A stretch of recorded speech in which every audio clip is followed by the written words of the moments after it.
Hello everyone, नमस्ते हजुरहरूलाई स्वागत छ मेरो यस च्यानलमा। आज म लिएर आएको छु महिलाहरू चाहिँ उमेरभन्दा अगाडि नै ज्यादा एजेड देखिने कारणहरूको बारेमा। यसको कारणहरू चाहिँ के हो त आज म यस भिडियो मार्फत विस्तृतमा हजुरहरूलाई जानकारी दिनेछु। अब जहिले पनि चिन्ता लिइराख्ने, किनभने धेरै महिलामा चाहिँ पुरै घरको रेस्पोन्सिबिलिटी बढी भएको कारणले गर्दाखेरि चाहिँ सबै कुराको चिन्ता आफैले लिइराख्ने कारणले गर्दाखेरि, ओभर थिङ्किङ गर्ने कारणले गर्दाखेरि चाहिँ महिला दिदीबहिनीहरूमा चाहिँ जहिले पनि छिटै नै एजेड टाइपको देखिने यो समस्या आउँछ।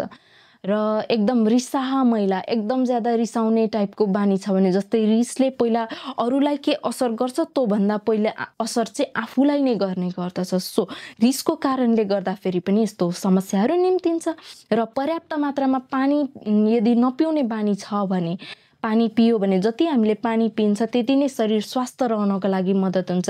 छालामा जस्तै चम्किलोपन आउने गर्दछ, छाला एकदम राम्रो मुलायम भएर जान्छ र पानीको कमीको कारणले गर्दाखेरि पनि महिलाहरू उमेरभन्दा छिट्टै नै एजेड देखिन्छन्। जस्तै जङ्क फुड अधिक मात्रामा खाने यदि बानी छ भने, सेवन गर्ने बानी छ भने, यो पनि एउटा एकदम ठुलो रिजन हुन्छ।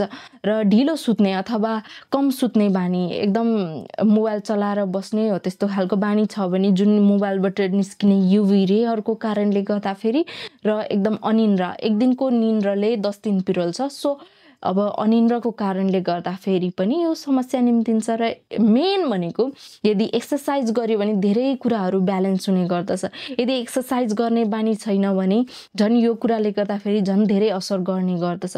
किनभने एक्सर्साइज गर्ने महिलाहरूमा धेरै नै कुराहरू बेटर भएर जान्छ। सो एक्सर्साइज गर्ने बानी छैन भने पनि उमेरभन्दा ज्यादा छिटै नै एजेड देखिने समस्याहरू निम्तिन्छ महिलाहरूमा। सो दिदीबहिनीहरू पनि आफ्नो स्वास्थ्यको ख्याल राख्नुहोस्। भूमि हेल्थ अफिसियललाई यस्तै जानकारी पाउनको लागि फलो गर्नुहोस्। धन्यवाद।